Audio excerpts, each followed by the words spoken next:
ಪೂಜ್ಯ ಸಕಸ್ಥ ಬ್ರಹ್ಮಿ ಬಸವಲಿಂಗ ಶಿವಾಚಾರ್ಯ ಮಹಾಸ್ವಾಮೀಜಿಯವರ ಪಾದವನ್ನು ಶರಣೆಂದು ಹಾಗೂ ಸಕಸ್ಥ ಬ್ರಹ್ಮಿ ಅಭಿನವಕರಿ ಬಸವ ಶಿವಾಚಾರ್ಯ ಸ್ವಾಮೀಜಿಯವರ ಪಾದವನ್ನು ಶರಣೆಂದು ಹಾಗೂ ಮಹಾರಾಷ್ಟ್ರದಿಂದ ಬಂದು ನಿಮ್ಮೆಲ್ಲರಿಗೆ ಅವರ ಅನುಭವವನ್ನು ಹೇಳಿ ಜುಕ್ತಿ ಹಿರೇಮಠದ ಪೂಜ್ಯರು ಬಹುಶಃ ಸಮಾಜಕ್ಕೆ ಕೊಡುಗೆ ಅಷ್ಟಲ್ಲ, ಸಮಾಜವನ್ನು ಬೆಳೆಸುವಂಥ ಪೂಜ್ಯರನ್ನು ಬೆಳೆಸುವಂಥ ಶಕ್ತಿಯನ್ನು ಐತಿ ಅನ್ನೋದನ್ನು ತೋರಿಸಿಕೊಟ್ಟಿರ್ತಕ್ಕಂಥ ಸಟಸ್ಥಳ ಬ್ರಹ್ಮಿ ಮನ್ನಿರಂಜನ ಪ್ರಣವ ಸರ್ಪಿ ಡಾಕ್ಟರ್ ಶಾಂತಲಿಂಗ ಮಹಾಸ್ವಾಮೀಜಿಯವರ ಶ್ರೀಚರಣಕ್ಕೂ ಶರಣೆಂದು ಈ ವೇದಿಕೆ ಮೇಲೆ ಆಸೀನರಾಗಿರ್ತಕ್ಕಂಥ ಎಲ್ಲ ಗಣ್ಯಮಾನ್ಯ ವ್ಯಕ್ತಿಗಳೇ, ತಾಯಂದ್ರೇ, ಹಿರಿಯರೇ, ತಂದೆ ತಾಯಿಗಳೇ, ನೀವೆಲ್ಲರಂತರ ಆತ್ಮಕ್ಕೂ ಶರಣಾರ್ಥಿ ಹೇಳುತ್ತಾ, ಬಹುಶಃ ಇದುವರೆಗೆ ತಮಗೆಲ್ಲರಿಗೂ ಯುವ ಜಾಗೃತಿ ಮತ್ತು ಹಿರಿಯ ನಾಗರಿಕ ಸಂರಕ್ಷಣಾ ಸಮಾವೇಶದ ಬಗ್ಗೆ ಬಹಳ ವಿಸ್ತಾರವಾಗಿ ಮುಖ್ಯ ಅತಿಥಿಗಳು ಪೂಜ್ಯರು ಚೆನ್ನಾಗಿ ತಿಳಿಸಿ, ಬಹುಶಃ ನಮ್ಮ ಭಾರತ ದೇಶ ಧರ್ಮ, ದೇವರು, ಆಧ್ಯಾತ್ಮ, ಸಂಸ್ಕಾರ, ಸಂಸ್ಕೃತಿಯಿಂದ ಕೂಡಿದಂಥ ದೇಶ ಯಾವುದಾದ್ರೂ ಐತೆ ಅಂದ್ರೆ ಅದು ನಮ್ಮ ಭಾರತ ದೇಶ ಅಂದ್ರೆ ತಪ್ಪಾಗಲಿಕ್ಕೆ. ಈ ನಮ್ಮ ಭಾರತ ದೇಶದೊಳಗೆ ನಾವೇನು ಹುಟ್ಟಿವಲ್ಲ, ನಾವು ನೀವು ಹುಟ್ಟಿದವ್ರಂತ ದೊಡ್ಡ ಪುಣ್ಯವಂತರು ಅಂದ್ರೆ ಇನ್ನೂ ತಪ್ಪಾಗಲಿಕ್ಕಿಲ್ಲ. ಯಾಕಪ್ಪ ಅಂದ್ರೆ ನಮ್ಮ ಭಾರತ ದೇಶದಲ್ಲಿರ್ತಕ್ಕಂಥ ಧರ್ಮ, ದೇವರು, ಆಧ್ಯಾತ್ಮ, ಸಂಸ್ಕಾರ, ಸಂಸ್ಕೃತಿ, ಆಚಾರ, ವಿಚಾರ ಏನಾದ್ರು ಬೇರೆ ಅನೇಕ ದೇಶದೊಳಗೋರು ಏನೂ ಸಿಗೋದಿಲ್ಲ. ಯಾವ ಸಿಗ್ತಾವೆ?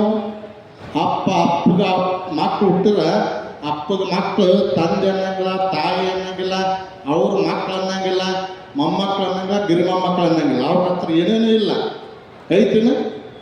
ಆದ್ರೆ ನಮ್ಮ ಭಾರತ ದೇಶದೊಳಗೆ ಹುಟ್ಟಿದ್ವಿ ಅಂತಂದ್ರೆ ತಂದೆಯಿಂದ ಹಿಡಿದು ಅಜ್ಜ, ಅಜ್ಜಿ, ಮೊಮ್ಮಕ್ಕಳು, ಗಿರಿಮೊಮ್ಮಕ್ಕಳು ಅನ್ನುವಂಥ ದೇಶ ಯಾವುದು ಅಂದ್ರೆ ಅದು ನಮ್ಮ ಭಾರತ ದೇಶ. ಅದಕ್ಕೆ ನಾವು ಇಲ್ಲಿ ಹುಟ್ಟಿದ್ದಕ್ಕೂ ದೊಡ್ಡ ಪುಣ್ಯವಂತರು.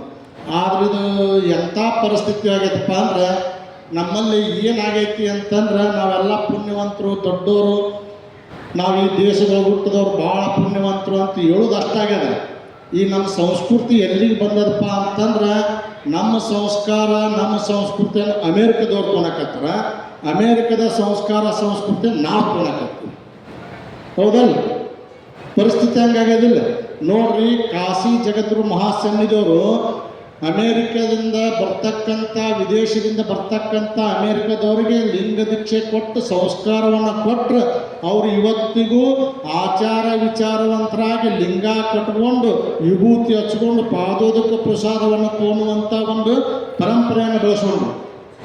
ಆದ್ರೆ ನಾವು ಅವ್ರದ್ದೇ ಹೇಳಿರ್ತಕ್ಕಂಥ ಹೊರಕರ್ಬಿ ತೊಟ್ಕೊಂಡು ಪ್ಯಾಂಟ್ ತೊಟ್ಟಿರ್ತಾರ್ರಿ ಹೆಣ್ಮಕ್ಳು ಗಂಡ್ಮಕ್ಳು ಇಲ್ಲೇ ಇಲ್ಲೇ ಇಲ್ಲೇ ಇಲ್ಲ ಹಂಗಿರ್ತಾ ಇಲ್ಲೇ ಇಲ್ಲೇ ಇಲ್ಲೇ ಹರಿದಿರ್ತಾರೆ. ಇಂದ ನಾವು ಯಾರಾದರೂ ಹರಕು ಬಟ್ಟೆ ತೊಟ್ಕೊಂಡು ಬಂದವ್ರು ಯಾರು ಅಂತಿದ್ರಿ? ಭಿಕ್ಷುಕರು ಅಂತಿದ್ರಿ.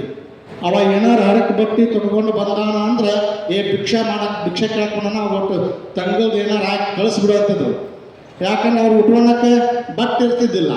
ಯಾರೋ ನಿಮ್ಮಂಥವ್ರು ಹರಕು ಬಟ್ಟೆಯನ್ನು ಕೊಟ್ಟಿದ್ದನ್ನು ಉಟ್ಕೊಂಡು ಭಿಕ್ಷಾಂದೇಹಿ ಅಂತೇಳಿ ಮನೆಗೆ ಬಂದಾಗ ಅಂತ ತಂಗಳು ರೊಟ್ಟಿನೋ ನಿನ್ನೆ ಅನ್ನನೋ ಅದನ್ನು ಹಾಕಿ ಕಳಿಸ್ತಿದ್ವಿ. ಅವು ಹರಕು ಬಟ್ಟೆ ಯಾರ ಮೈಮ್ಯಾಗ ನೋಡ್ತಿದ್ವಿ ಅಂದ್ರೆ ಭಿಕ್ಷುಕರ ಮೈಮ್ಯಾಗ ನೋಡ್ತಿದ್ವಿ.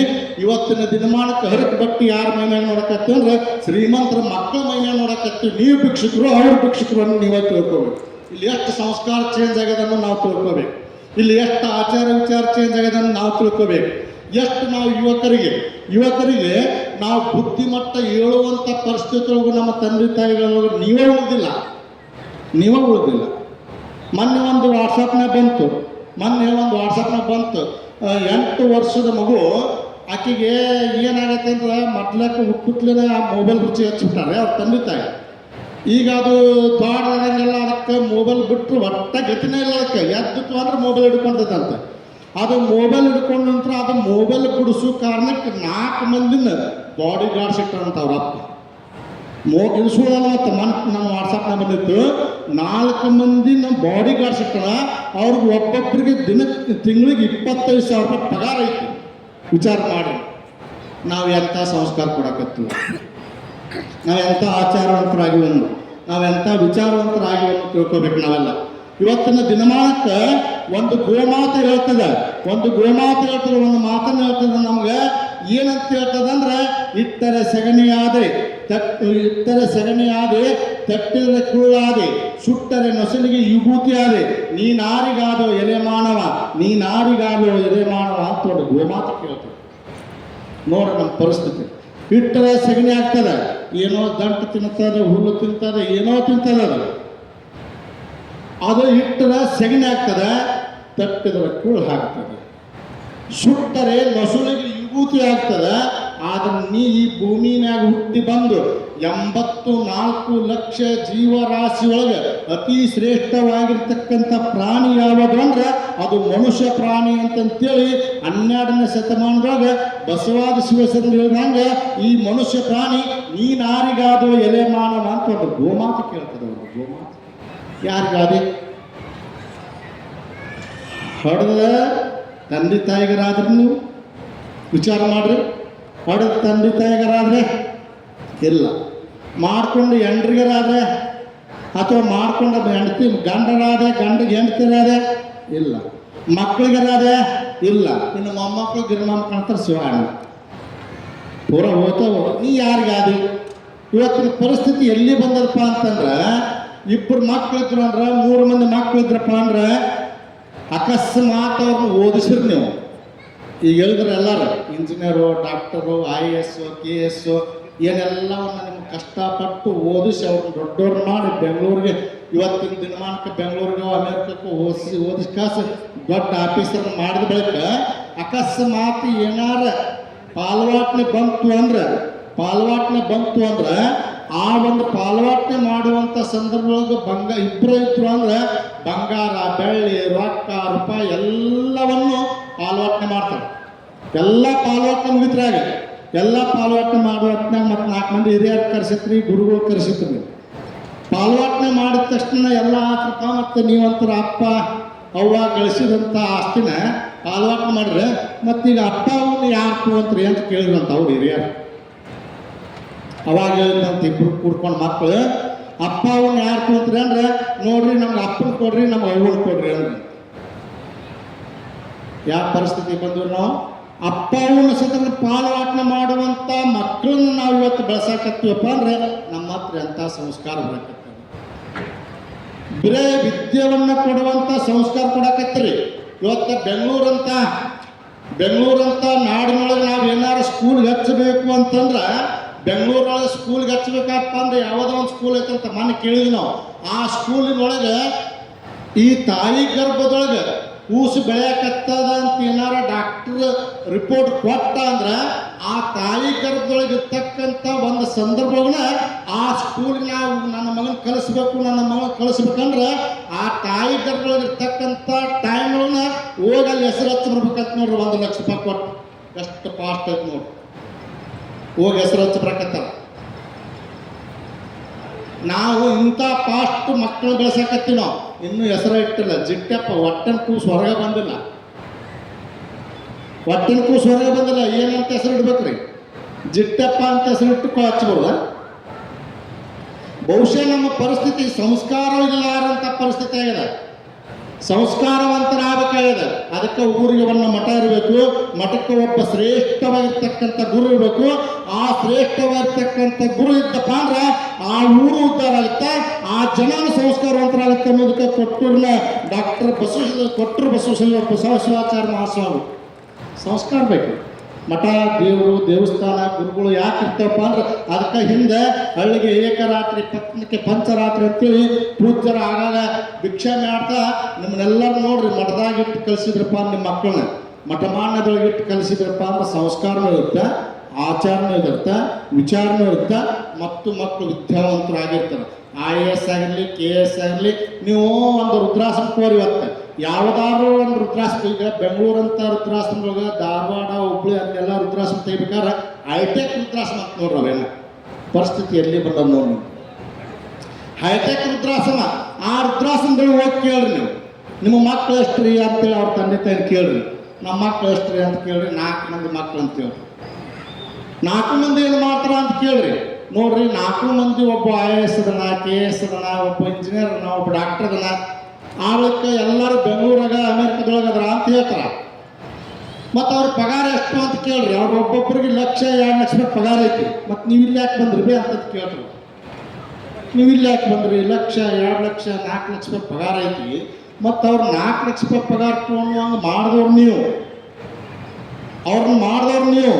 ಒಳ್ಳೆ ನನ್ನ ಮಗ ಉಪವಾಸ ಇರ್ತಾನ ಅಂತಂತೇಳಿ ಸೊಸಿನ್ ತಂದು ಲಗ್ನ ಮಾಡಿದ್ರು ನೀವು ಬಿಸಿ ರೊಟ್ಟಿ ತಿನ್ನಬೇಕಂತೇಳಿ ಸೊಸಿನ್ ತೊಗೊಂಡು ಬಂದು ಲಗ್ನ ಮಾಡ್ರೆ ನೀವು ಬಿಸಿ ರೊಟ್ಟಿ ತಂಗಿ ರೊಟ್ಟಿ ತಿನ್ನೋದು ಬಿಡಲಿಲ್ಲ ಮನೆಯವರು. ಆ ರುದ್ರಾಸಗಳು ಹೋಗಿ ಕೇಳಿದಾಗ ಇಡೀ ರುದ್ರಾಸನ ಇರ್ತಕ್ಕಂಥ 50 60 100 ಜನ ಇರ್ತಕ್ಕಂಥ ತಂದೆ ತಾಯಿಗಳು ಹೇಳ್ತಾರ, ಇಡೀ ನನ್ನ ಮಕ್ಕಳು ದೊಡ್ಡ ದೊಡ್ಡ ಆಫೀಸರ್ ಅದಾರ, ಅವ್ರ ಮಕ್ಕಳು ತಂದೆ ತಾಯಿ ರುದ್ರಾಸನ ಇರ್ತಾರೆ. ಹೊರತು ಯಾವುದೇ ತರಕಾಗಿ ರೈತರ ಮಕ್ಕಳು ತಂದೆ ತಾಯಿ ಮಕ್ಕಳು ಯಾವತ್ತೂ ರೈತರ ಮಕ್ಕಳು ರುದ್ರಾಸನ ಇಟ್ಟು ಬರಲ್ಲ, ಅವರ ಜೋಪಾನ ಮಾಡ್ತಾರೆ. ನೀವೆಲ್ಲ ತಿಳ್ಕೊಬೇಕು. ನಿಮ್ಮ ಮಕ್ಕಳು ರೈತರಾಗಪ್ಪ ಅಂತಂದ್ರೆ ಯಾಕೆ ರೈತರಾಕೋ ಮಾರಾಯ, ನೀವು ಓದು ಇಟ್ಟಿರ್ತಾವ್ರೆ ಹಾಲು ಓಸಕ್ಕೆ ಬೇಡ ಹತ್ತೆ ಬಿಟ್ಟಿತ್ತು ನೀವು ಹಾಲು. ಅಕಸ್ಮಾತ್ ನಿಮಗೆ ಏನಾರ LKG UKGಗೆ ಅವ ಪರ್ಸೆಂಟೇಜ್ 12 ಅಂತ ಮೂಲ ಹೋದ್ರು. ಯಾಕಂದ್ರೆ ನೀವೆಲ್ಲ ನೋಡ್ರಿ, ಮಕ್ಕಳು ಮನೆ ಹಾಕಿ ಇಂಗ್ಲೀಷ್ ಸ್ಕೂಲಿಗೆ ಮಮ್ಮಿ ಡ್ಯಾಡಿ ಅಂತ ಕಲ್ಸಕ್ಕೆ ಮಕ್ಕಳ ಹತ್ರ ನಾನು ಮಮ್ಮಿ ಡ್ಯಾಡಿ ಅಂತ ಅನಿಸ್ಕೊಡ್ಬೇಕಂತ ವಿಚಾರ ಮಾಡಿ. ಮಮ್ಮಿ ಅನ್ನುವಂಥ ಶಬ್ದ ಯಾವಾಗದು ಈಜಿಪ್ತ ದೇಶದೊಳಗೆ ಪಿರಾಮಿಡ್ ಅಂತ ಮಾಡ್ತಾರೆ. ಆ ಪಿರಾಮಿಡ್ ಒಳಗೆ ಯಾರು ಸತ್ರಪ್ಪ ಅಂದ್ರೆ ಆ ಎಣ ಆ ಪಿರಾಮಿಡ್ ಒಳಗೆ ಹೋಗೋದು, ಆ ಪಿರಾಮಿಡ್ ಅನ್ನು ಕಟ್ಟಿ ಆ ಎಣವನ್ನು 100 ವರ್ಷಕ್ಕೆ ತೆಗೆದ್ರು ಕೂಡ ಆ ಎಣ ಏನೂ ಆಗೋದಿಲ್ಲ ಅಂತ, ಏನೇನು ಇರಂಗಿಲ್ಲ, ಹೆಂಗೆ ಹಿಂಗೆ ಇರ್ತದಂಥದ್ದು. 100 ವರ್ಷ ತನ ಇರುವಂಥ ಆ ಪಿರಾಮಿಡ್ಗೆ ಮಮ್ಮಿ ಅಂತ ಹೆಸರಿಟ್ಟಂತ ನೀವೆಲ್ಲ ಹೆಣಕ್ಕೆ ಮಮ್ಮಿ ಅನಿಸುವಂಥ ಪರಿಸ್ಥಿತಿ, ರೊಕ್ಕ ಕೊಟ್ಟು ಅನಿಸುವಂಥ ಪರಿಸ್ಥಿತಿ ನಿಮ್ಮ ಮಕ್ಕಳಿಗೆ. ನೀವು ಹೆಣವಾಗಿ ಬೇಕತ್ತೀರಿ, ನೀವೆಲ್ಲ ಹೆಣವಾಗಿ ಬೇಕತ್ತೀರಿ. ನಿಮ್ಮ ಮಕ್ಕಳಿಗೆ ನೀವು ರೊಕ್ಕ ಕೊಟ್ಟು ಮಮ್ಮಿ ಡ್ಯಾಡಿ ಅನಿಸ್ಕೊಂಡು ನೀವು ಹೆಣ ಆಗಬೇಕತ್ತಿರೋಕ್ಕೆ ಅದಕ್ಕೆ ಅಜ್ಜರು ಭಾಳ ಚಂದ ವಿಚಾರ ಮಾಡ್ರು. ನೋಡ್ರಿ, ಡಾಕ್ಟರೇಟ್ ಪದವಿ ಪಡೆದಿರ್ತಕ್ಕಂಥ ಪೂಜ್ಯರು ಅವರು ಈ ಸಮಾಜಕ್ಕೆ ಏನು ಕೊಡುಗೆ ಕೊಡಬೇಕು, ಧರ್ಮಲಿಂತ್ರ ಏನು ಮಾಡಬೇಕು. ನಾವಿಲ್ಲಿ 1 ಕೋಟಿ ರೂಪಾಯಿ ಅಲ್ಲ 2 ಕೋಟಿ ರೂಪಾಯಿದ್ದು ನೀವಿಲ್ಲಿ ಸಮಾರಂಭ ಮಾಡಿರಿ, ಆ ಸಮಾಜಕ್ಕೆ ನನ್ನಿಂದ ಏನು ಕೊಡುಗೆ ಅನ್ನುವಂಥ ವಿಚಾರ ಮಾಡಿ ಯುವ ಜಾಗೃತ ಮತ್ತು ಹಿರಿಯ ನಾಗರಿಕರ ಸಂರಕ್ಷಣಾ ಸಮಾವೇಶ ಅಂತ ಇಟ್ಟರು ನೋಡಿ, ಅಂತ ವಿಷಯ ಇಟ್ಟರು ನೋಡಿ. ಅದಕ್ಕೆ ಗುರು ದೊಡ್ಡವ ಅಂತ ಹೇಳ್ತಾರೆ. ಗುರು ಬರೀ ಕಾರ್ಯಕ್ರಮ ಮಾಡೋದು, ಊಟ ಮಾಡಿಸೋದು, ಭಾಳ ನಿಮ್ಮಲ್ಲಿ ಇರ್ತಕ್ಕಂಥ ಪಟ್ಟಿ ತೊಗೊಂಡು ಅಷ್ಟು ಮಠಕ್ಕೆ ಹಾಕೊಂಡು ಕುಂತು ಮಕ್ಕೊಂಡು ಅಲ್ಲ. ನೀವು 1 ಲಕ್ಷ ಕೊಟ್ಟರು, 2 ಲಕ್ಷ ಕೊಟ್ಟರು, 50,000 ಕೊಟ್ಟರು, 10,000 ಕೊಟ್ಟರು, 5,000 ಕೊಟ್ಟರು, ಅದು ಮಹತ್ವ ಅಲ್ಲ. ಆ ಕೊಟ್ಟಿರ್ತಕ್ಕಂಥ ರೂಪಾಯಿ, ಆ ಕೊಟ್ಟಿರ್ತಕ್ಕಂಥ ದಾನ ಯಾರಿಗೆ ಸೇರುತ್ತೆ ಅಂದ್ರೆ ಒಳ್ಳೆ ನಿಮಗೆ ಸೇರುವಂಗೆ ಮಾಡಿದ್ರೆ ಇದು ಗುರುವಿನ ಧರ್ಮ ಅಂತ ತಿಳ್ಕೊಬೇಕು ನಾವೆಲ್ಲ. ಇದು ಗುರುವಿನ ಧರ್ಮ. ಅದು ತೊಗೊಂಡು ಇಟ್ಕೊಂಡು ಕುಂತಾರೆ ನಾವು, ಅದನ್ನೇನು ಇಟ್ಕೊಂಡು ಕುಂತಿಲ್ಲ. ಒಳ್ಳೆ ನಿಮಗೆ ಅದ್ರ ಮುಖಾಂತರ ನಾವು ಸಮಾಜಕ್ಕೆ ಏನು ಕೊಡಬೇಕು, ನಾವು ಎಲ್ಲಿ ತಪ್ಪೀವಿ, ನಮ್ಮ ಮಕ್ಕಳು ಎಲ್ಲಿ ತಪ್ಪಿಸಾಕತ್ತೀವಿ, ಎಲ್ಲಿ ದಾರಿ ತಪ್ಪಿ ಅನ್ನೋದಂತ ತೋರಿಸ್ಕೊಡುವಂಥ ವಿಷಯವನ್ನು ಯುವ ಜಾಗೃತ ಸಮಾವೇಶ. ಬಹುಶಃ ನೋಡ್ರಿ, ನಮ್ಮ ಮಕ್ಕಳು ಇವತ್ತು ದಿನಮಾನಕ್ಕೆ ಬಾಟ್ಲಿ ಹಿಡಿಯಾಕತ್ತವ್ರು, ಸಣ್ಣ ಮಕ್ಕಳು. ಯಾಕೆ ಹಿಡಿಯಾಕತ್ತಪ್ಪ ಅಂದ್ರೆ ನಮ್ಮ ತಾಯಿಯಂದ್ರ ಹತ್ರ ಒಂದು ತಪ್ಪಾಗ್ಯಾವ. ನಾ ಮೊನ್ನೆ ಒಬ್ಬರ ಹತ್ರ ಹೋಗಿದ್ದೆ, ಅಲ್ಲಿ ಆ ತಾಯಿ ಆ ಕೂಸಿಗೆ ಮರಿ ಹಾಲು ಕುಡ್ಸಂಗಿಲ್ಲ, ಎದೆ ಹಾಲು ಕುಡಿಸೋದು. ಆ ತಾಯಿ ಎದೆ ಹಾಲು ಕುಡಿಸ್ಲಿಲ್ಲ, ಹಂಗೆ ಸುಮ್ಮ ಅಕ್ಕಿ ಹಿಂಡಿ ಚೆಲ್ಲಿಲ್ಲ. ಅದು ಬೇರೆ ವಾಟದಾಗ ಹಿಂಡಿ ಚೆಲ್ಲಿದ್ದು ಅದನ್ನ ವಿಚಾರ ಮಾಡಿದ್ರು. ಅಲ್ವಾ ಎದೆ ಹಾಲು ಯಾಕೆ ಕುಡಿಸ್ಲಿಕ್ಕೆ ತಾಯಿ ಅಂದೆ ನಾವು. ಇಲ್ರಿ ಜರ ನನ್ನ ಮಗುವಿಗೆ ಎದೆ ಹಾಲು ಕುಡಿಸಿದ ನನ್ನ ಸೌಂದರ್ಯ ಹೋಗುತ್ತೆ ಅಂತ ಎಷ್ಟೋ ವಿಚಾರ ಮಾಡೋರು ನೋಡ್ರಿ. ನಿಮ್ಮ ಮಕ್ಕಳಿಗೆ ಎದೆ ಹಾಲು ನೀವು ಕುಡಿಸ್ಲಾರ ಬಾಟ್ಲಿ ಹಾಲು ನೀವು ಯಾವಾಗ ಸಣ್ಣವಿದ್ದಾಗ ಕುಡಿಸಿದ್ರಿ ಅಂದ್ರೆ ಮುಂದೊಂದು ದಿನಮಾನಕ್ಕೆ ಸಾಯುತನ ಬಾಟ್ಲಿ ಹಿಡ್ಕೊಂಡು ಸಾಯ್ತಾವೆ. ನೀವು ತಿಳಿಯಾಗಿದೆ, ನಿಮ್ಮ ಸೌಂದರ್ಯ ಹೋಗುವುದಿಲ್ಲ. ಅದಕ್ಕೆ ಅಮೃತ ಅಂತಾರೆ. ತಾಯಿ ಎದೆ ಹಾಲು ಮಗುವಿಗೆ ಕುಡಿಸಿದ್ರೆ ಅಮೃತ ಅಂತಾರೆ. ತಾಯಿ ಎದೆ ಹಾಲು ಮಗುವಿಗೆ ಕುಡಿಸಿದ್ರೆ ಅಮೃತ ಅಂತಾರೆ. ಅದಕ್ಕೆ ನೀವು ಅಮೃತವನ್ನು ಕುಡಿಸಿ ನಿಮ್ಮ ಮಕ್ಕಳನ್ನ ದೊಡ್ಡವ್ರನ್ನ ಮಾಡಿದ್ರೆ ಮಾತ್ರ ನೀವು ಸಾಯೋ ಟೈಮ್ನ ನಿಮ್ಮ ಮಣ್ಣು ಹಾಕಕ್ಕೆ ಬರ್ತಾರ, ನೀರು ಬಿಡಕ್ಕೆ ಬರ್ತಾರ. ನೀವೇನಾರು ಇದ್ದಾಗನ ಅದಕ್ಕೆ ಎದೆ ಹಾಲು ಹೊರಗೆ ಚೆಲ್ಲಿ ಬಾಟ್ಲಿ ಹಾಲು ಕೊಟ್ಟರೆ ನೀವು ಸಾಯುತ್ತನ ನಿಮ್ಮ ಅವ್ನು ಒದ್ದು ಕಡೆಗೆ ಸರಿಯಾಗಿ ಕಡಿಸಿ ಸಾಯ್ಬಿಡ್ತಾರೆ ಅವ್ರನ್ನ. ಅದಕ್ಕೆ ನಮ್ಮಲ್ಲಿ ಸಂಸ್ಕಾರ ಬೇಕು. ಮೊದಲು ನಾವು ತಂದೆ ತಾಯಿನ ಸಂಸ್ಕಾರ ಕಲಿಬೇಕು. ನಮ್ಮಲ್ಲಿ ವಿಚಾರ ಬೇಕಾಗಿದೆ, ಆಚಾರ ಬೇಕಾಗಿದೆ. ನಾವು ನಮ್ಮ ಮಕ್ಕಳನ್ನ ಹೆಂಗೆ ಬೆಳೆಸಬೇಕು ಅನ್ನೋದು ಬೇಕಾಗಿದೆ. ನಮ್ಮ ಮಕ್ಕಳಿಗೆ ಯಾವ ತರಗಾಗಿ ಶಿಕ್ಷಣ ಕೊಡಿಸ್ಬೇಕು. ಕೊಡ್ರಿ, ನೀವು ಬೇಕಾದಂಥ ಶಿಕ್ಷಣ ಕೊಡ್ರಿ, ನಾವು ಬೇಡ ಅನ್ನಂಗಿಲ್ಲ. ಇವತ್ತಿನ ದಿನಮಾನಕ್ಕೆ ಎಷ್ಟು ಶಿಕ್ಷಣ ಕೊಟ್ಟು ಎಷ್ಟು ದೊಡ್ಡವ್ರನ್ನ ಮಾಡಿದ್ರು ಕೂಡ ಕಡಿಮೆ ಅದ. ನೀವು ಲಕ್ಷ ಗಟ್ಟಲೆ 2 ಲಕ್ಷ ಗಟ್ಟಲೆ ಪಗಾರ ಐತಂದ್ರೂ ಕೂಡ ನೆಮ್ಮದಿ ಇಲ್ಲೇ ಹೋಗ್ರಿ. ನೆಮ್ಮದಿ ಐತಿನ? ನೀವು ಈಗ 1000 ದೊಡ್ಡ ಕಾರ್ಯಕ್ರಮ ಮಾಡಕತ್ರ, ಆ 1000 ದೊಡ್ಡ ಕಾರ್ಯಕ್ರಮ ಮಾಡುವಂಥ ಸಂದರ್ಭದೊಳಗೆ ಅವಾಗ 2 ಲಕ್ಷ ರೂಪಾಯಿ ಪಗಾರ ಐತೆ ಅಂದ ತಕ್ಷಣ 1 ಲಕ್ಷ ರೂಪಾಯಿ ಕೊಡುವ ಮಾರ ದೊಡ್ಡ ಕಾರ್ಯಕ್ರಮ ಮಾಡಕತ್ತೀವಿ ದಾಸೋಹ ಕೊಡೋ ಅಂದ ತಕ್ಷಣ ಅಜ್ಜರ ನನಗೆ 2 ಲಕ್ಷ ರೂಪಾಯಿ ಸಾಲ ಬಂದ್ರಿ ಅಜ್ಜರ ತೊಗೊಂಡವ್ರಿ ಉಪ್ಪಿಗೆ 1 ಪ್ಯಾಕೆಟ್ ಉಪ್ಪಿನ ರೊಕ್ಕ ಕೊಡ್ತೀನಿ ರೀ ಅಂತ ನೋಡ್ರಿ. ಲಕ್ಷ ಗಟ್ಟಲೆ ಪಗಾರ ತೊಗೊಂಡು ಹಂಗಂತನ ಒಬ್ಬ ರೈತನ ಮನೆಗೆ ಹೋಗ್ರಿ, ಅದು ಬೆಳಿಲಿ ಬಿಡ್ಲಿ ಏನಾರಾಲಿ ಈ ವರ್ಷ ನಾ ದೊಡ್ಡ ಕಾರ್ಯಕ್ರಮ ಮಾಡಕತ್ತೀನಿ, ಊರಾಗ ಇದೇ ಮಟ್ಟದ ಕಾರ್ಯಕ್ರಮ ದೊಡ್ಡ ಕಾರ್ಯಕ್ರಮ ನಡೆಯಕತ್ತಂದ್ರೆ ನನ್ನಿಂದ 10 ಚೀಲ ಜೋಳ ತೋರಜ್ಜರ ಅಂತಂತೇಳಿ ಜೋಳ ಗೋಧಿ ಅಕ್ಕಿ ಕೊಡುವಂಥ ದಾನ ಯಾರ ಹತ್ರ ಐತಂದ್ರೆ ಅವ್ರ ರೈತನ ಹತ್ರ ಐತಿ. ಅದಕ್ಕೆ ಇವತ್ತು ನಾವು ದಾನ ಧರ್ಮವನ್ನು ಕಾಣಬೇಕಂದ್ರೆ ರೈತನ ಮಕ್ಕಳ ಹತ್ರ ಕಾಣಬೇಕು, ಇವತ್ತು ದೊಡ್ಡ ವಿದ್ಯಾವಂತರ ಹತ್ರ ಕಾಣಂಗಿಲ್ಲ ಇವತ್ತು ದಿನಮಾನಕ್ಕೂ. ಅದಕ್ಕೆ ನಮ್ಮ ರೈತರು ಒಳ್ಳೆ ಆಚಾರವಂತರು, ವಿಚಾರವಂತರು, ವಿದ್ಯಾವಂತರಾಗಲಿ ಅಂತೇಳಿ ನಮ್ಮ ಪೂಜ್ಯರು, ಕೊಟ್ಟೂರು ಪೂಜ್ಯರು ಬಹಳ ವಿಚಾರವಂತ ಮಾಡಿ ಬಹುಶಃ ಇಂದ ನೀವೆಲ್ಲ ನೋಡಿರ್ಬೇಕು. ಈಗಾಗಲೇ ಒಂದು 5-6 ವರ್ಷದಿಂದ 2 ಜಯದೇವ್ ಕರೆಸಿ ರಂಭಾಪುರಿಯವ್ರನ್ನ ಮತ್ತು ಕೇದಾರ್ ಜಯದೇವ್ರನ್ನ ಕರೆಸಿ ಆಟಪಲ್ಲಕ್ಕಿ ವಸ್ತು ಮಾಡಿದ್ರು. ಬಹುಶಃ ಅವ್ರು ಯಾವುದೋ ಒಂದು ಕಾರ್ಯಕ್ರಮ ಹಮ್ಮಿಕೊಂಡ್ರು ಅಂದ್ರೆ ಹಿಂಜರಂಗಿಲ್ಲ. ಅದು 10 ಲಕ್ಷ ರೂಪಾಯಿ ಕೊಡಬೇಕು, 1 ಕೋಟಿ ರೂಪಾಯಿ ಬರಲಿ, 2 ಕೋಟಿ ರೂಪಾಯಿ ಬರಲಿ, ಬಡ ದೈವ ಕೊಡಿಸ್ತಾರ, ಹಿಂಗೆ ಮಾಡ್ಬೇಕಪ್ಪ, ನೀವು ಹಿಂಗೆ ಮಾಡ್ರಿ, ಇಂದು ನಾ ಇರ್ತೀನಿ ಅಂತ ಹೇಳ್ಬಿಡ್ತಾರ. ಅದಕ್ಕೆ ಒಂದು ಮಾತು ಹೇಳ್ತಾರೆ, ಮುಂದೆ ಗುರು ಇರಬೇಕು, ಹಿಂದೆ ಒಬ್ಬ ಗುರು ಇರಬೇಕು. ಹೊರಟಿತು ರಣಧೀರರ ಗುಂಪು, ಮುಂದೆ ಗುರು ಇಲ್ಲ, ಹಿಂದೆ ಗುರು ಇಲ್ಲ, ಹೊರಟಿತು ರಣಹೇಡಿಗಳ ಗುಂಪು ಅನ್ನೋ ಹಾಗೆ ನಿಮಗೆ ಒಬ್ಬ ಗುರುಗಳು ಹಿಂದೆ ಚುಳ ಸಿಕ್ಕಾರ, ಅದಕ್ಕೆ ರಣಧೀರರಾಗಿ ಕೆಲಸವನ್ನು ಮಾಡಿ ತೋರಿಸ್ರಿ ಅನ್ನುವಂಥ ಮಾತನ್ನು ಹೇಳಿ ಬಹುಶಃ ನಾಳೆ ದಿವಸ ಪಂಚಪೀಠಾಧೀಶರು ಅಡ್ಡಪಲ್ಲಕ್ಕೋತ್ಸವ, ಇಂದ 2 ಜಯದೇವ ಅಡ್ಡಪಲ್ಲಕ್ಕೋತ್ಸವ, ನಾಳೆ ಸುವರ್ಣ ಅಕ್ಷರಗಳು ಬರೆಯುವಂಥ ಪಂಚಪೀಠಾಧೀಶರು ಅಡ್ಡಪಲ್ಲಕ್ಕಿ ಮಹೋತ್ಸವವನ್ನು ಕಣ್ತುಂಬ ನೋಡಿಕೊಂಡು ನಮ್ಮ ಜೀವನವನ್ನು ಪಾವನ ಮಾಡುವಂಥ ಸಂದರ್ಭ. ಬಹುಶಃ ಈಗಾಗಲೇ ಪೂಜ್ಯರು ಹೇಳಿದಾಗೆ ನಾನು ಸಮಯ ಭಾಳ ಆಗ್ಯದ್ರಿ, ಯಾಕ್ರಿ ಬಿಡಿಸ್ಬಿಡ್ರಿ ಒಬ್ಬರ ಮ್ಯಾಗ ಅಂದೆ. ಅವ್ರ ಅಜ್ಜಾರ ಅಂದ್ರೆ ಒಟ್ಟ ಹೋಗೋರು ಅಲ್ಲಿ ಬರೋರು ಬರಲಿ, ಕುಂದ್ರಲಿ. ನಮ್ಮದು ಧರ್ಮದ ಕಾರ್ಯಕ್ರಮ ಅಂದ್ರೆ ಬಂಗಾರ ಅಂಗಡಿ ಇದ್ದಂಗೆ. ನಮ್ದು ಬಂಗಾರದ ಅಂಗಡಿ ಇದೆ, ಧರ್ಮದ ಕಾರ್ಯಕ್ರಮ ಅಂದ್ರೆ ಬಂಗಾರದ ಅಂಗಡಿ ಇದ್ದಂಗೆ. ನಾವು ಬಂಗಾರ ಕೊಡೋರು, ನಾವು ಯಾವತ್ತೂ ಬಟ್ಟೆ ಮಾರೋರಲ್ಲ ಏನ್ರಿ. ಧರ್ಮದ ಅಂಗಡಿ ಬಂಗಾರದ ಅಂಗಡಿ ಹೆಂಗಿದ್ದಂಗೆ ಅಂದ್ರೆ ಧರ್ಮದ ಕಾರ್ಯಕ್ರಮ ಅಂದ್ರೆ ಈ ಧರ್ಮದ ಕಾರ್ಯಕ್ರಮಗಳು ಬಂಗಾರ ತೊಗೊಂಡು ನೀವು ಬಂಗಾರದ ಅಂಗಡಿ ಹೋಗ್ತೀರಿ, ನೀವು ಬಂಗಾರದ ಅಂಗಡಿ ಹೋಗ್ತೀರಿ, ಅಲ್ಲಿ ಅರಿವಿ ಅಂಗಡಿ ಇರುತ್ತೆ, ಹಣ್ಣಿನ ಅಂಗಡಿ ಇರುತ್ತೆ, ಅಥವಾ ಬೇರೆ ಚಪ್ಪಲ್ ಅಂಗಡಿ ಇರುತ್ತೆ, ಬಾಂಡ್ಯದ ಅಂಗಡಿ ಇರುತ್ತೆ, ಎಲ್ಲ ಇರ್ತಾವೆ. ಅಲ್ಲಿ ಏನಾದ್ರು ಚಪ್ಪಲ್ ಅಂಗಡಿಗೆ, ಬಾಂಡ್ಯದ ಅಂಗಡಿಗೆ, ಅರಿವಿ ಅಂಗಡಿಗೆ ಅಥವಾ ಹಣ್ಣಿನ ಅಂಗಡಿಗೆ ಹೋಗ್ತಾರೆ, ಒಂದು 20 ಮಂದಿ ಒಳಗೆ ತೊಗೊಂತಾರೆ, ಬರ್ರಿ ಅಂತ. ಆದ್ರೆ ಬಂಗಾರದ ಅಂಗಡಿಗೆ ಹಂಗಲ್ಲ. ಬಂಗಾರದ ಅಂಗಡಿಗೆ ಹಂಗೆ ಭಾಳ ಯಾರು ಹೇಳ್ತಾನೆ ಮಾಡ್ತಾರೆ, 20 ಮಂದಿಯಾಗ 2, 3, 4 ಮಂದಿ ಅಷ್ಟೇ ಅಲ್ಲಿ ಕೂತು ಖರೀದಿ ಮಾಡುವಾಗ ಅಷ್ಟೇ ಜಾಗ ಇಟ್ಟಿರ್ತೀವಿ ನಾವು. ದೊಡ್ಡ ಅಂಗಡಿ ಇಟ್ಟಿರಂಗಿಲ್ಲ. ಯಾಕೆ ಬಂಗಾರದ ತುಟ್ಟಿ ಬಂಗಾರ ಆಗ್ಲಿಕ್ಕೆ ಬಂಗಾರಕ್ಕೆ ಬೆಲೆ ಇರ್ತದ.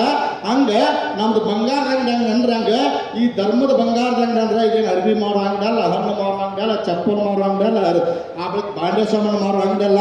ಇಲ್ಲಿ ಏನಾರು ತೊಗೊಳಕ್ಕೆ ಬಂದವ್ರು ನೀವೆಲ್ಲರೂ ಅದ್ರಲ್ಲ, ನೀವು ಬಂಗಾರ ತೊಗೊಳಕ್ಕೆ ಬಂದಂಥ ಬಂಗಾರದ ಮನುಷ್ಯರು ಅನ್ನೋದಕ್ಕೆ ಇದು ಬಂಗಾರದ ಅಂಗಡಿ ಇದು. ಅದಕ್ಕೆ ಬಂಗಾರದಂಥ ಮಾತುಗಳನ್ನು ಕೇಳಿ ಬಂಗಾರದಂಥ ಮನಸ್ಸುಗಳನ್ನು ಮಾಡಿಕೊಂಡು ಹೋಗುವಂಥ ಸ್ಥಳವೇ ಈ ಧರ್ಮ ಜಾಗೃತ ಸಮಾವೇಶ. ಅಂತ ಧರ್ಮ ಜಾಗೃತ ಸಮಾವೇಶದೊಳಗೆ ಪರಮ ಪೂಜ್ಯ ಜಗದ್ಗುರು ಕೊಟ್ಟೂರು ಬಸವರಾಜ ಮಹಾಸ್ವಾಮಿಗಳು ಬಹುಶಃ ಅವರ ಜೀವನ ಪರ್ಯಂತರವಾಗಿ ಎಷ್ಟು ಕಷ್ಟವನ್ನು ಅನುಭವಿಸ್ಯಾರ ಅಂತಂದ್ರೆ ಮಠ ಸಾಧಿದ್ರು ಕೂಡ PhD ಪಡೆದು ಅವರ ಒಂದು ವಿಚಾರ ಏನಪ್ಪ ಅಂದ್ರೆ ನಾ ಮಠಕ್ಕಾಗಿನಿ ಅಂದ ಬಳಿಕ PhD ಪಡೆದು ದೊಡ್ಡ ಶಿಕ್ಷಕರಾಗಿ 16 ಮಂದಿಗೆ ಶಿಕ್ಷಣವನ್ನು ಕೊಡೋರ ಜೊತೆಗೆ ನನ್ನ ಮಠದಿಂದ ಸಂಸ್ಕಾರವಂತರಾಗಬೇಕು ಅನ್ನುವಂಥ ವಿಚಾರ ತಗೊಂಡು ಶಿವಾನುಭವ ಕಾರ್ಯಕ್ರಮ ಮತ್ತು ಕೋಟಿಗಟ್ಟಲೆ ಖರ್ಚು ಮಾಡಿ ಈಗಾಗಲೇ ಮಠವನ್ನು ಕಟ್ಟಿದ್ರು. ಮತ್ತು ಅದರ ನಿಮಿತ್ತವಾಗಿಯೇ 50 ವರ್ಷಕ್ಕೆ ಆ ಮಠದ ಜಾತ್ರೆ ನಿಮಿತ್ತವಾಗಿ ಮತ್ತೆ ಒಂದು ನೂತನ ರಥೋತ್ಸವವನ್ನು ಮಾಡಿ ನಿಮ್ಮೆಲ್ಲರಿಗೆ ಲೋಕಾರ್ಪಣೆ ಮಾಡಕತ್ರ. ಬಹುಶಃ ಗುರುವಿನ ಸಾಧನೆ ಅಂದ್ರೆ ಜನಕ್ಕೆ ಮತ್ತು ಊರಿಗೆ ಉದ್ಧಾರ ಆಗುವಂಥ ವ್ಯವಸ್ಥೆ ಅಂಥದನ್ನು ಪೂಜ್ಯರು ನಿಮಗೆ ಬಹಳ ಒಳ್ಳೆಯ ಪೂಜ್ಯರು ಸಿಕ್ಕಾರ, ಅಷ್ಟ ಭಕ್ತರು ಚಲೋ ಸಿಕ್ಕರು. ಯಾಕಪ್ಪ ಅಂದ್ರೆ ಅವ್ರು ಏನಾರ ಅಕಸ್ಮಾತ್ ಇಂಥದ್ದು ಮಾಡಬೇಕು ಅಂತಂದ್ರೆ ಅದನ್ನ ಚಾಚು ತಪ್ಪದನ್ನ ತಾವೆಲ್ಲರೂ ಒಗ್ಗಟ್ಟಿನಿಂದ ಮಾಡಿ ತೋರ್ಸಾಕತ್ತೀರಿ ಅನ್ನುವಂಥ ಮಾತನ್ನು ಹೇಳಿ ನಾಳೆ ದಿನ ಪಂಚಪೀಠಾಧೀಶರ ಅಡ್ಡಪಲ್ಲಕ್ಕಿ ಮಹೋತ್ಸವ, ಅದೇ ಕಾರಣಕ್ಕಾಗಿ ಧರ್ಮ ಸಮಾರಂಭ. ಈ ಸಮಾರಂಭಕ್ಕೆ ತಾವೆಲ್ಲರೂ ಕುಂತು ಶಾಂತ ರೀತಿಯಲ್ಲಿ ಕೇಳ್ರಿ. ಒಂದೇ ದಿವಸ ನಾಳೆಗೆ ಸಿಕ್ಕಿದ್ದು ಮತ್ತೆ ಮುಂದೆ ಸಿಗುವುದಿಲ್ಲ ಅಂತ ಒಂದು ಧರ್ಮ ಸಮಾರಂಭವನ್ನು ಪೂಜ್ಯರು ಹಮ್ಮಿಕೊಂಡಿದ್ದಾರೆ. ನಿಮ್ಮೆಲ್ಲರಿಗೆ ಆ ಪೂಜ್ಯರ ಆಶೀರ್ವಾದ ಇರಲಿ ಅಂತ ಹೇಳ್ತಾ ನನ್ನ ಎರಡು ಮಾತುಗಳನ್ನು ಮುಗಿಸ್ತೇನೆ. ಶ್ರೀಮಠದಲ್ಲಿ ಸಾಗಿಕೊಂಡು ಬಂದಿರತಕ್ಕಂಥ ಎಲ್ಲ ಕಾರ್ಯಕ್ರಮಗಳಿಗೂ ತಮ್ಮದೇ ಆಗಿರ್ತಕ್ಕಂಥ ಉಪಸ್ಥಿತಿಯನ್ನು ಸದಾ ದಯಪಾಲಿಸಿ ಬಂದಿರತಕ್ಕಂಥ ಪರಮ ಪೂಜ್ಯರಿಗೆ ಶ್ರೀಮಠದ ವತಿಯಿಂದ ಭಕ್ತಿಯ ಪ್ರಣಾಮಗಳನ್ನು ಈಗ ಸಮಿತಿಯ ಸದಸ್ಯರಾಗಿರ್ತಕ್ಕಂಥ ರುದ್ರಪ್ಪ ಮಾರುಂಡಶ್ರೀ ಅವರು ಹಾಗೂ ಎಸ್ ಟಿ ಪಾಟೀಲ್ ವೇದಿಕೆಗೆ ಆಗಮಿಸಿ ಪರಮ ಪೂಜ್ಯರಿಗೆ ಗೌರವ ಸಮರ್ಪಣೆಯನ್ನು ಮಾಡುವಂಥವ್ರು ಆಗಬೇಕು ಅಂತ ಅವರಲ್ಲಿ ವಿನಂತಿಸಿಕೊಳ್ತಾ ಇದ್ದೇನೆ. ಶ್ರೀಮಠದ ಎಲ್ಲ ಕಾರ್ಯಕ್ರಮಗಳಿಗೂ ಶ್ರೀಮಠದ ಆಹ್ವಾನವನ್ನು ಮನ್ನಿಸಿ ಸದಾ ಕಾರ್ಯಕ್ರಮದಲ್ಲಿ ಭಾಗವಹಿಸಿರ್ತಕ್ಕಂಥ ನವಗ್ರಹ ಮಠದ ಪರಮ ಪೂಜ್ಯರಿಗೆ ಉತ್ಸವ ಸಮಿತಿಯ ಅಧ್ಯಕ್ಷರು ಹಾಗೂ ಸದಸ್ಯರಾಗಿರ್ತಕ್ಕಂಥ